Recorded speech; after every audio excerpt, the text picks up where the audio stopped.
Atom fizikası ümumiyyətlə atom nədir? Atoma aid bir sıra fərziyyələr var idi. Atomu bir sıra alim, bir sıra fərziyyə irəli sürərək təsəvvür eləmişdi. Məsəl üçün məşhur Keks modeli var. Atomun kişmişli Keks modeli var idi. Thomsonun irəli sürdüyü modelə görə atom məsəl üçün kişmişli keksə bənzəyirdi. O keksin belə deyək də xəmiri, e, o müsbət yük, o kişmiş dənələri isə o elektronlara bənzədirdi. Sonra atomun planetar modeli var idi. Ən məşhuru da elə budur. Rezerfordun irəli sürdüyü atomun planetar modeli var idi. Planetlər necə ki Günəş ətrafında fırlanırlar. Planetar modelə görə atom mərkəzdə nüvə yerləşir və onun ətrafında da elektronlar dövr eləyir.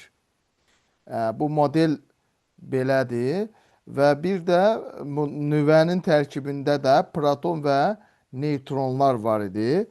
Bu Rutherford bunu irəli sürmüşdü ki, atom müsbət yüklü nüvədən və onun ətrafında hərəkət edən mənfi yüklü elektronlardan ibarət elektroneytral hissəcikdir və onun modelinə görə atomdakı protonların sayı elektronların sayına bərabər olduğuna görə, proton sayı elektron sayına bərabər olduğuna görə atom bütövlükdə neytraldır. Lakin bu fikir sonradan kvant fizikasının inkişafı ilə əlaqədar olaraq burada bir sıra çatışmayan cəhətlər meydana çıxdı. O çatışmayan cəhətlər nə idi? Elektronlar nüvə ətrafında təcillə hərəkət etdiyindən biz əvvəlki dərslərdə də demişdik ki, təcillə hərəkət edən zərrəciklər ətrafında elektromaqnit dalğası şüalandırır. Təcillə hərəkət edən zərrəciklər öz ətraflarında elektromaqnit dalğası şüalanmalıdır. Bu elektron da bu nüvə ətrafında təcillə hərəkət etdiyinə görə get-gedə təcili azalıb, azalıb, azalıb gəlib nüvənin mərkəzinə düşməli idi. Belə bir hadisə olmalı idi. Nəticədə atom məhv olmalı idi. Amma halbuki çünki bu hər dəfə fırlandıqca enerji şüalandırır. Enerji şüalanda da bunun enerjisi azalır. Enerjisi tükənən cisim sonda dayanmağa məhkumdur da. Necə ki biz bir cismi məsələn topa təpik vursaq top gedəcək, enerjisi tükəndikdən sonra o top dayanacaqdır, düzdür? Bu elektron da enerji şüalandırdığına görə enerjisi azalaraq tükənməli idi və nüvənin üzərinə düşməli idi. Amma belə bir hadisə müşahidə olunmadı. İkinci problemli məsələ ondan ibarətdir ki, atomun şüalanma spektri kəsilməz olmalıdır. Lakin təcrübələrdə də şüalanma spektrinin kəsilməz yox, diskret olduğunu göstərdi təcrübələr. Və nəhayət sonuncu çatışmayan cəhət ondan ibarət idi ki, atom normal halda şüalanmır. Yalnız həyəcanlanmış halda kimyada keçmişsiniz, atomun həyəcanlanması falan, həyəcanlanmış halda enerji şüalandırır. Bu ziddiyyətləri aradan qaldırmağa çalışan Niels Bohr isə özünün postulatlarını verdi. Mən o postulatları sizin nəzərinizə çatdıracağam. Atom fizikası 9-cu sinifdə və bir də 11-ci sinifdə tədris olunur. Mövzumuzun bu hissəsi daha çox 11-ci sinifə aiddir. Atom fizikasının birinci başlığı daha çox 11-ci siniflərə aiddir. Sonrakı başlıqlar isə daha çox 9-cu sinif səviyyəsini əhatə eləyir və nisbətən asan qaydalardan ibarətdir. Deməli, biz başlayacağıq Bohr postulatlarından. Bura qədər dediklərimi təbii ki, bura yaza bilmərəm. Bohr postulatları.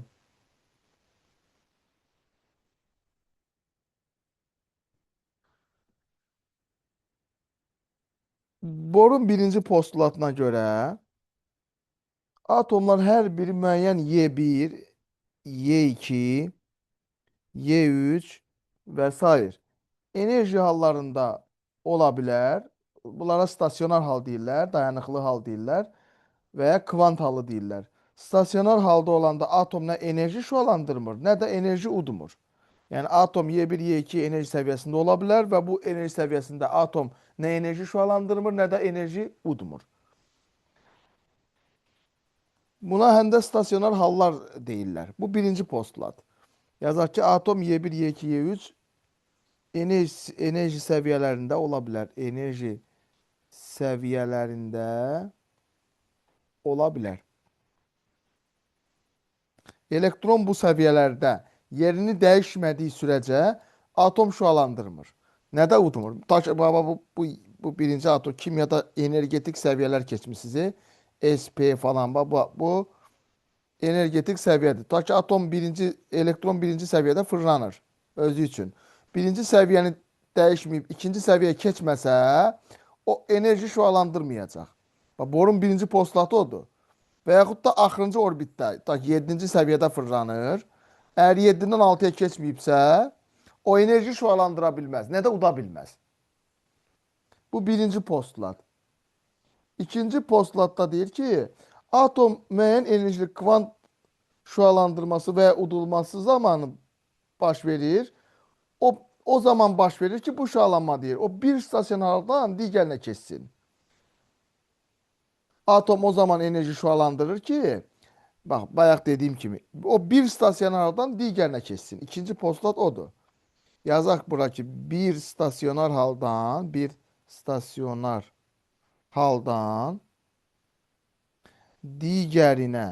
digərinə keçdikdə atom müəyyən enerjili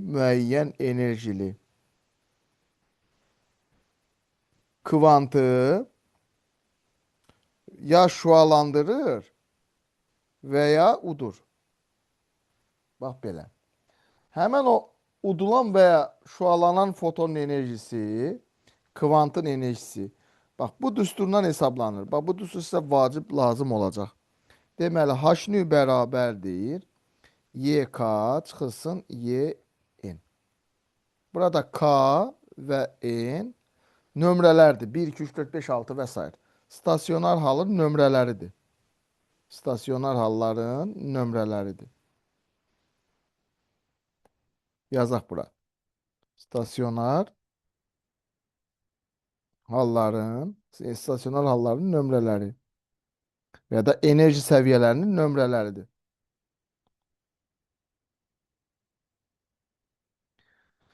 YK bərabər, H nü bərabər YK çıxılsın YN. Burada nünün yerinə dalğa uzunluğunu da yaza bilərik. Yəni yaza bilərik ki, HC bölü lambda bərabərdir YK minus YN. Bax belə. İndi atom yuxarı enerji halından aşağı enerjili hala keçdikdə şüalanma baş verir. Yuxarı enerji səviyyəsində, baba yazırıq belə. Yuxarı enerji səviyyəsindən aşağı enerji səviyyəsinə keçdikdə şüalanma baş verir. Şüalanma. Aşağı enerji səviyyəsindən yuxarı enerji səviyyəsinə keçəndə udulma baş verir. Bura qədər heç nə başa düşməyənlər, baba bu düsturdan savayı heç nə başa düşməyən şagirdlərə sadəcə səbirli olmağı arzu eləyirəm. İndi test nümunələrində ürəyiniz yerinə gələcək. Bohr nəzəriyyəsinə görə indi bizdə ən sadə atom hidrogen atomudur. Ona görə biz bura bir yazaq ki, hidrogen atomunun enerji səviyyələri. Ondan davam eləyək. Hidrogen atomunun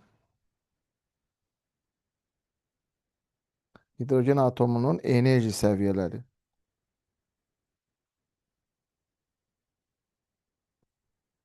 Hidrogen atomunun stasionar hallardakı enerjisi bu düsturdan hesablanır dəyərli dostlar. Yn bərabərdir. Mənfi Y0 bölünsün N kvadratı. Bax bu Y0 əsas haldır. Və əsas hidrogen atomunun iyonlaşma enerjisinə bərabərdir. Bu 1N isə 1, 2, 3 orbitlərin nömrəsidir. Kvant ədədləri də deyirlər buna və ya orbitlərin nömrəsi. Kimyadan da bilirsiniz bunu. Orbitlərin nömrəsi. Mesela baba yine bak tezden deyirəm. Ta ki bu atomdur. Bu birinci orbit, ikinci orbit, üçüncü orbit. Bax belə. Bu Y0-a isə, Y0-a isə hidrogen atomunun iyonlaşma enerjisi deyirlər və əsas halda olan enerji deyirlər. Əsas haldakı olan enerjisi və ya iyonlaşma enerjisi deyirlər. Və qiyməti də 13,6 elektron volta bərabərdir. Elektron volt enerji vahididir bu halda. Burada. Eğer M1 olsa, M1 olsa şagirtler, M1 olsa, yani Y1 beraber olacak menfi Y0'a. Menfi Y0'a beraber olacak. Yani menfi 13,6 elektron volt olacak. Bu M1 olsa burada. Bu en kiçik hal olup normal hal adlanır. Baba bu birinci hala normal hal veya esas hal değiller. Buraya yazılır ki normal hal. Bu halda eğer elektron bu hala keçibsə sonsuza kadar burada qalabilir. 2 olsa qiymətini hesablaya bilərik. 3 olsa qiymətini hesablaya bilərik. Və indi mən sizə burada hidrogen atomunun enerji səviyyələrini başlayacağım izah etməyə. Başlayaq.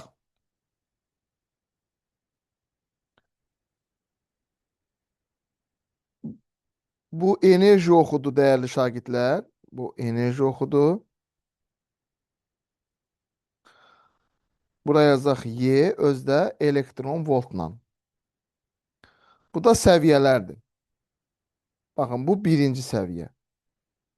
Dedik ki M1 olsa həmin o nəyə bərabər olur qiymət? Mənfi 13,6-ya. İndi N2 olub. N bərabər 2 olub. İndi 2 olubsa o düsturda yerinə yazasıyıq. Baxın Y2 bərabərdir. Mənfi Y0 böl 2-nin kvadratı. Yox, N'in kvadratı.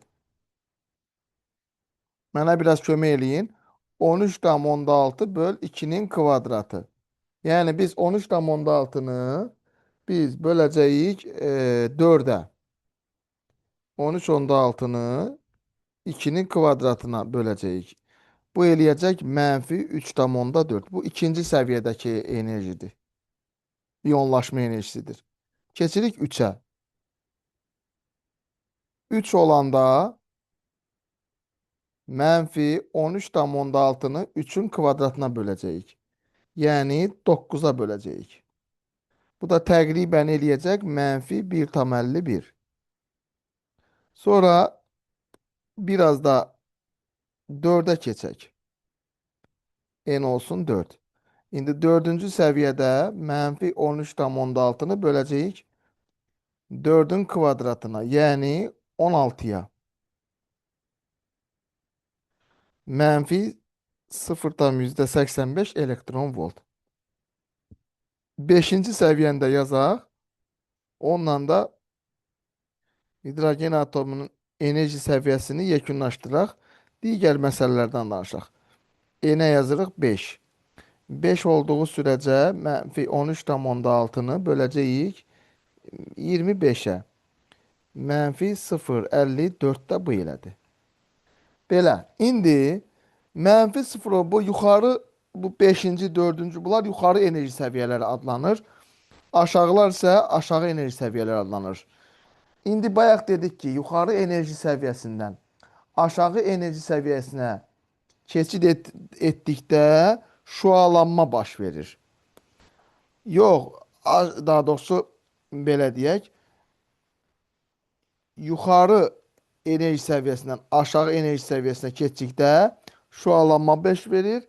Aşağı enerji səviyyəsindən yuxarı enerji səviyyəsinə keçdikdə isə udulma baş verir. İndi mən bunları oxlarla sizə göstərəcəm. Deməli, əgər hidrogen atomu 5-ci energetik səviyyədədirsə, o hansı hallara keçə bilər? Bax, keçə bilər 4-ə. Buna yazırıq A. Keçə bilər B 3-ə. Buna yazırıq B. Sonra oradan 4-dən keçib 3-ə gedə bilər. Nə qədər? Bunlar hamısı şüalanma xəttləridir. Məsəl üçün C xətti və yaxud da baba D xəttindən keçirik. Bax belə.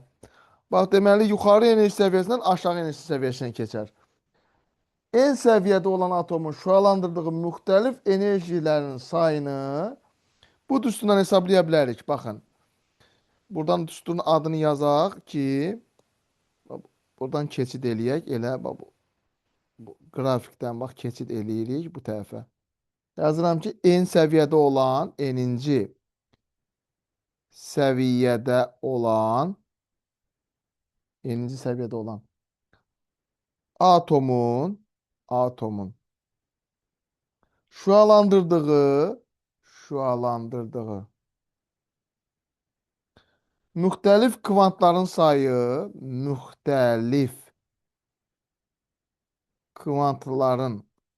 sayı bu düsturdan hesablanacaq şagirdlər. N bərabərdir. N vurulsun n minus 1 böl 2. Bu nə deməkdir? Ta ki hal-hazırda baxın, bizim atomumuz deyək 5-ci səviyyədədir. Gəlin yerinə qoyaq. Baxın 5, sonra 5 çıxılsın 1 bölünsün 2. O da edəcək 5 vurulsun 4 bölünsün 2. O da eləyəcək 10. 10 dənə müxtəlif kvant şüalandıra bilər. Tutaq ki 3-cü səviyyədə, lap deyək 2-ci səviyyədədir. N2, N yerinə 2 yazacaq. 2 vur, 2 çıxılsın 1 bölü 2. 1 olacaq. Bax doğrudan da bax fikir verin. Bax bu ta ki atom 2-ci səviyyədədir. O ancaq bir dənə şüalanma xətti çəkə bilər. Bax görürsüz başqa xətt ola bilməz ki. Yuxarı getsə bu udulma olar. Şüalanma xəttləri üzü aşağı olan xəttlərdir. İndi baxın 3-də olsa, şagirdlər bax bir dənə mənə qulaq asın. Onsuz da bilirəm qulaq asırsınız. Tutaq ki baxın 3-də olsa, neçə dənə foton şüalandıra bilər? Baxın 1 şagirdlər. Bir də baxın 2. Bir də 2-yə düşüb oradan bir dənə şüalandıra bilər. Bax 1, 2-dən 3-dən 2-yə keçə bilər. Sonra 2-dən 1-ə keçə bilər. Sonra 3-dən birbaşa 1-ə keçə bilər. 3 dənə kvant şüalandıra bilər. Gəlin yoxlayaq indi düsturuna. Baxın 3 vurulsun 3 çıxılsın 1 böl 2. Baxın 3 vurulsun 2 böl 2 ola qaldı 3. Bax belə. 3-cü səviyyədə 3 dənə foton şüalandıra bilər. Və sair və ilə axır. Bunları ən yaxşı xətlərlə tapmaqdır. Mən heç düsturu yox, xətlərlə tapıram. Düsturu dala qaytaraq. Xətlərlə də tapa bilərik. Necə tapa bilərsiniz ay müəllim? Deyə sual versəniz, indi deyəcəm sizə necə tapa bilərik.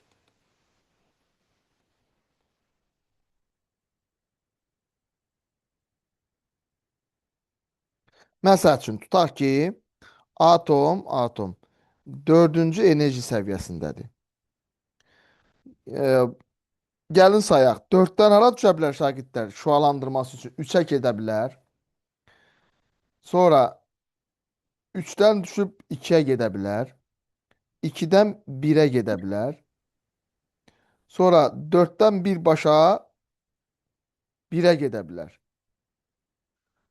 Sonra hansı qaldı? 3-dən birbaşa 2-yə gedə bilər. 1, 2, 3, 4, 5. Yadından çıxan varsa birində siz deyə bilərsiniz. Birində mən deyim. 4-dən 2-yə gedə bilər. Neçə oldu? Baxın. 1, 2, 3, 4, 5. 6 dənə oldu. Gəlin ödəyirmi görək baxın. 4 vurulsun. 4 çıxılsın 2 böl 2. Neçə eləyəcək şagirdlər? Deyin. 4 eləyəcək. Bir dənə sayaq, bir dənə gör. Mən artıq bir şeydən 2 dənə çəkmədim ki.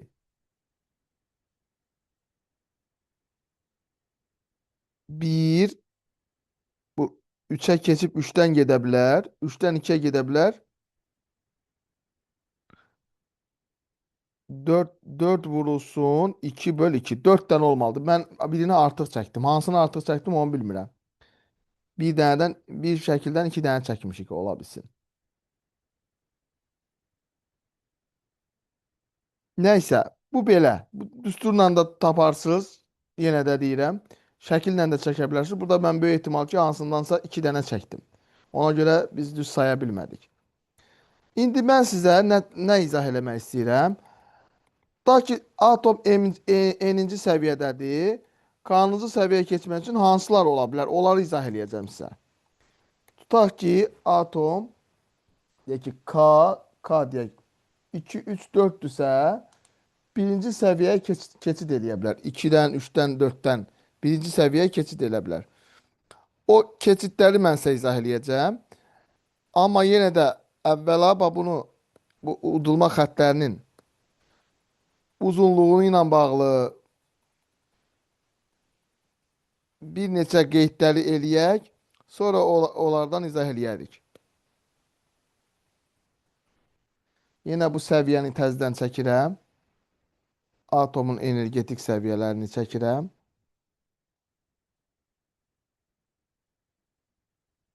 Buraya yazırıq Y. Birinci səviyyə, ikinci səviyyə deyək. 3, 4, bu da 5. Yuxarıdan aşağıya olan xətlər, buraya yazırıq A, buraya yazırıq B, buraya yazırıq C. Bunlar udulma xətləridir. Deməli, yuxarı enerji səviyyəsindən aşağı enerji səviyyəsinə keçən xətlər udulma xətləridir. Yazıram ki, A, B, C xətləri şüalanma xətləridir. Şüalanma xətləridir. Çünki yuxarı enerji səviyyəsindən aşağı keçib. Və bu xəttin uzunluğu ilə atomun enerjisi düz mütənasibdir. Atomun tezliyi də düz mütənasib. Deməli, YC böyükdür şəkilə əsasən YB-yə, o da böyükdür YA-dan. Tezlik də həmçinin belə. Baxın, nÜC böyükdür nÜB-yə, böyükdür nÜA-ya. İndi xətlər aşağıdan yuxarıya doğru olarsa belə. İndi yazaq M, buraya yazaq deyək ki N, buna da yazaq deyək ki K. MNK xətləri. Bu xətlər isə udulma xətləridir. Yazıram MNK xətləri udulma xətləridir.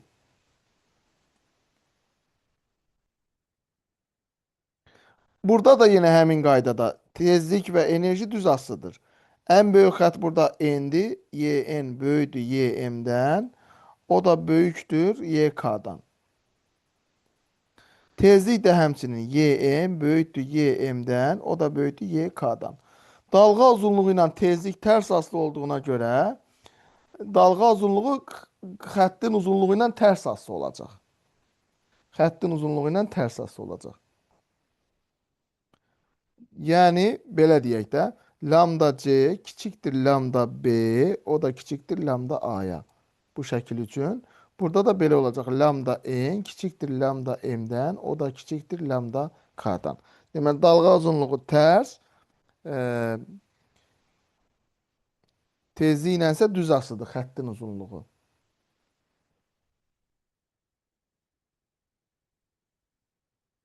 İndi o seriyalar var, onları sizə deyirəcəm.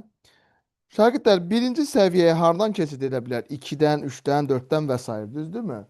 Deməli, n əgər 1 olsa, n 1 olsa, onu buradan yazaq.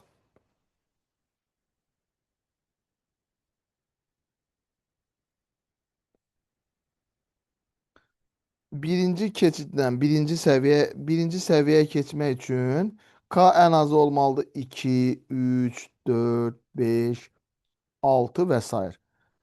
Bax, bu birinci səviyyəyə keçidə deyirlər Lyman seriyası. Atom hər hansı bir səviyyədən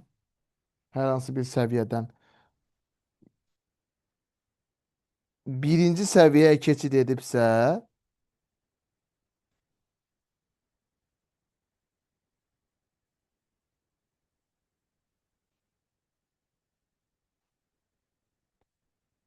baxın burada biraz get-gedə arasındakı məsafə az olmalıdır. Ona görə buna həssas yanaşıram. Baxın, bu birinci keçiddir. Birinci keçidi mən belə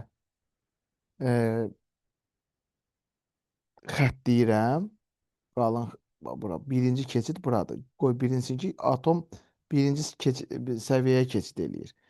Atom yuxarı enerji səviyyələrindən birinci səviyyəyə keçid edirsə, baxın, bax, ancaq 1-ə düşüb. Fikir verin.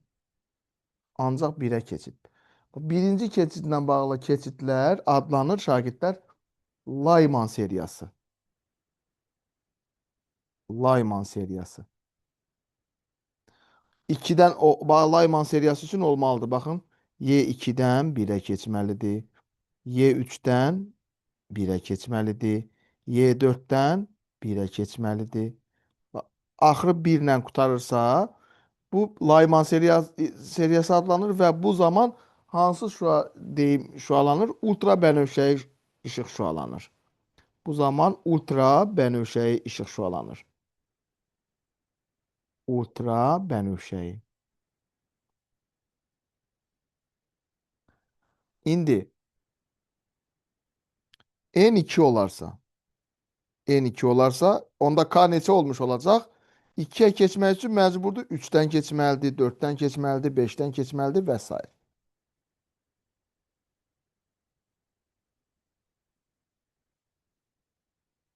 Yenə n bərabər 1 yazırıq. N bərabər 2, 3, 4. Olsun 5. İndi 2-ni xəttləyirəm. 2 buradadır. Sərhəd buradır. 2-yə keçidlə bağlı nə olacaq? Baxın, 2-yə keçə bilər 3-dən, 2-yə keçə bilər 4-dən, 2-yə keçə bilər 5-dən. İkinci keçidlə bağlı keçidlər bu zaman bu seriyanın adı adlanır Balmer seriyası. Balmer. Burada da yazırıq ki, bax 3-dən 2-yə keçə bilər. Sonra 4-dən 2-yə keçə bilər. 5-dən 2-yə keçə bilər. Axırı 2 ilə qurtarmalıdır. Belə olanda seriyanın adı olur Balmer seriyası.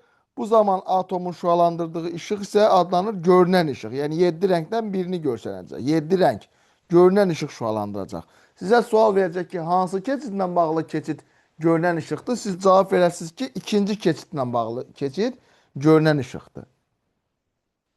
Görünən işıq.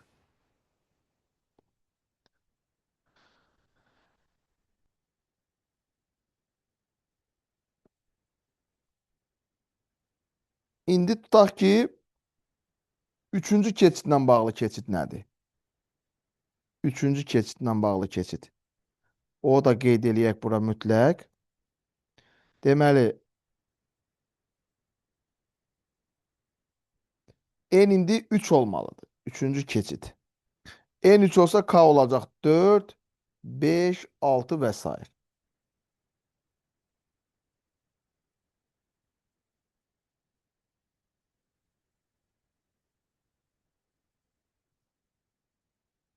Yenə də burada şəkli çəkək və göstərək.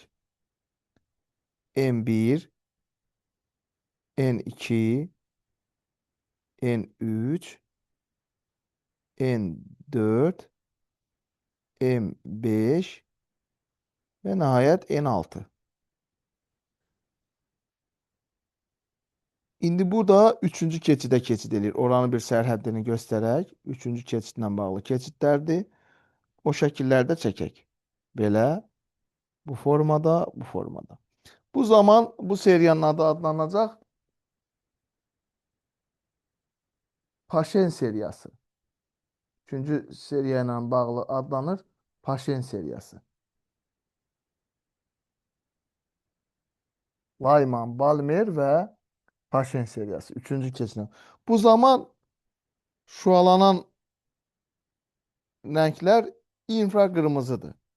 Deməli, Y 4-dən Y3-ə keçə bilər. Y 5-dən Y3-ə keçə bilər. Y 6-dan Y3-ə keçid edə bilər. Üçüncü keçidlə bağlı keçid isə adlanacaq infraqırmızı. İnfraqırmızı.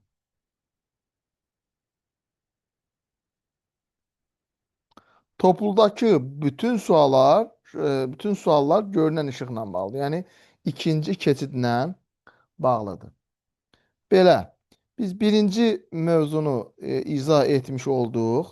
İndi nümunələr, mütləq şəkildə nümunələr qeyd edəcəm ki, Siz dərsi daha dərindən mənimsəmiş olasınız. İndi test toplusundan açıb nümunələr göstərəcəm sizə. Baxın 8-ci suala baxın. 8-ci sualda deyir ki, hansı keçiddə hidrogen atomunun ən böyük tezlikli görünən işıq şüalanmasına uyğundur? Bax, görünən işıq sözünün altından biz burada xətt çəkməliyik. Görünən işıq. Görünən işıq deyirsə, demək ki, bu ikinci keçidlə bağlı olmalıdır. Ona görə də B variantı, A variantı səhvdir. Ən böyük tezlik deyirsə, biz bayaq nə dedik? Ən böyük tezlik, 5'ten 2. bəli, bəli, ən böyük tezlik deyirsə daha böyük səviyyədən keçməlidir. Bax belə bu xəttləri çəkirdik. 1, 2, 3, 4, bu da 5. Hə, bu da həmən xəttidir. İndi baxın, xəttləri buradakı deyil, onsuz da bu birləri çıxıram, çünki keçid görünən deyirsə, görünən 2 ilə bağlı olmalıdır. Qaldı bizim əlimizdə 3 dənə variant. Baxın, bu 4-dən 2-yə gedib, bir xəttin uzunluğuna baxın, 4-dən 2-yə gedib. Bu birisi 5-dən 2-yə gəlibdi. Bu birisi isə 3-dən 2-yə gəlibdi. Aha, indi ən böyük xətt harda görürsünüz? Ən böyük xətt babab görürsünüz ki, 5-dən 2-yədir. Biz də bayaq dedik ki, xəttin uzunluğu ilə uzunluğu enerjinin çox olması deməkdir. Enerji də h-nüdür. Enerjisi çoxdur, tezliyi çoxdur. Ona görə də burada testin cavabı olacaq Y5, Y2. Bax bu tip suallar. Sonra məsələn 10-cu sual. Yenə də bizə deyir ki, hansı keçid görünən işığa uyğundur? Görünən işıq. Görünən şüalanma hansı ilə bağlıdır? Hansı keçidlə bağlıdır? 2 ilə bağlıydı, düzdürmü? 2 ilə bağlı, 2 ilə 2-yə keçid eləyən burada hansı rəqəmdir? 1 olacaq. Bəli, deməli 2-yə keçid olan 1 olacaq. Bu testin cavabı 1-dir. Sonra, bu arada bu sual 2016-da qəbula düşübdür. Sonra gəldik ən əsas məsələyə. Ən sadə. 23-ə. Deyir ki, 3-cü səviyyədə olan, bax 3-ü qaralayırsınız, bax belə. 3-ü qaraladınız. 3-cü səviyyədə olan hidrogen atomunun şüalandırdığı deyir, ha, şüalandırdığı deyirsə, o aşağı olmalıdır. Bir belə şüalandıra bilər, bir də belə şüalandıra bilər. Şüalandırdığı ən uzun dalğalı. Aa, baxın, düstur belə idi. Baxın, Y, K çıxılsın Y, M bərabərdir. HC böl lambda idi. Lambda bu enerji fərqi ilə nə tər asılıdır şagirdlər? Tərs asılıdır. Ən uzun dalğa deyirsə, biz ən qısa xətti götürməliyik. Ən qısa xətti. Bax, ən uzun dalğa deyirsə, ən qısa xətti götürməliyik. Yəni, mən nə ilə? Bu iki enerji fərqini çıxmalıyam bir-birindən. Mənfiləri qoşsuz qırağa, 3 tam 10/4-dən 1 tam %51 çıxırsınız. O da eləyəcək 1 tam %89. Səhv etmirəmsə. Cavab D. Deməli, ən qısa dalğa, ən uzun dalğa ən qısa xəttdir. Sonra bura baxaq. Deyir ki, 3-cü səviyyədə olan, yenə 3-ü xətt deyirsiniz. 3-ü xəttdədir. Ən kiçik tezlik. Aha, yazırsınız ki, YK çıxılsın YN bərabərdir H nüyə. Bu nü enerji fərqi ilə düz asılıdır. Ən kiçik deyirsə, mən ən kiçik xətti götürməliyəm. Burada da şüalandırdığı deyir. Şüalanma xətləri aşağı olan xətlərdir. Bir bu xətti götürməliyik, bir də bu xətti götürməliyik. İndi mənə ən kiçik tezlik deyirsə, bax, buranı götürəcəm mən. Yenə də 1,51 ilə 3,4-ün fərqini çıxacaq. Sonra mən indi dua edirəm ki, bu il sizin qəbulunuzda bu suallardan düşsün. Çünki bu çox sadə sualdır. Sualı oxuyuruq. 4-cü enerji səviyyəsi. 4 deyən kimi 4-ü qaralayırıq. Bax, burada 4-ü qaraladıq. 4-cü enerji səviyyəsində olan hidrogen atomunun iyonlaşma enerjisi nəyə bərabərdir? Elə özünə hansı səviyyədə deyirsə, o səviyyədəki enerji səviyyəsinə bərabər olur. Cavab olacaq 0,85. Hansı səviyyədə iyonlaşma enerjisini soruşursa, o səviyyədəki iyonlaşma enerjisinə bərabər olacaq. Bir dənə 26-nı deyin onda. Birinci səviyyədə olan hidrogen atomunun iyonlaşma enerjisi nəyə bərabərdir? 13,6-ya. Elə 13,6-ya bərabərdir. Sonra görək biz nə keçdik. Aha. Deyir ki, həyəcanlanmış hidrogen atomu 6-cı səviyyədədir. Bax, bura 4, buraya yazaq 5, burada 6. 6-cı səviyyədəymiş. Deyir, elektron hansı enerji səviyyəsinə keçəndə görünən işıq şüalandırar? Mən sizə bayaq nə dedim? Dedim, topludakı sualların hamısı görünən işıqla bağlıdır. Görünən işıq hansı keçidlə bağlı idi? İkinci keçidlə bağlı idi. Yəni, bax, buradan bura ikinci keçid eləyə bilər. Cavab 2. Sonra, yenə də burada görünən işıq, bunlardan danışdıq.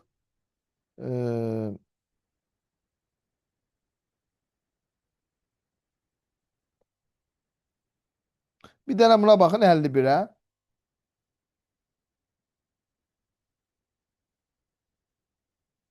Buyurun, cavabı deyin. Qorxmayın, çəkinməyin. Birbaşa deyin cavabı. İki en büyüktü. Sonra bir 2 sonraki böyüdü, bir soru. Və cavab C. 2, 1, 3. C variantı elə. Bu cavab C Ben variantı. Bəli.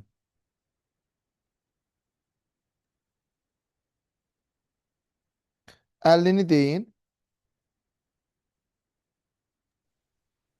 3, 1, 2, 60. 3, 1, 2.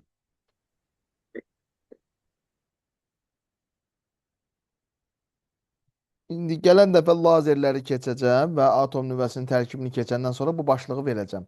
Hələlik bu başlığın ev tapşırığını sizə vermirəm. Bugünkü dərsimiz bu qədər əziz şagirdlər. Yenə də mövzumuzla bağlı sualınız olsa verə bilərsiniz böyük məmnuniyyətlə.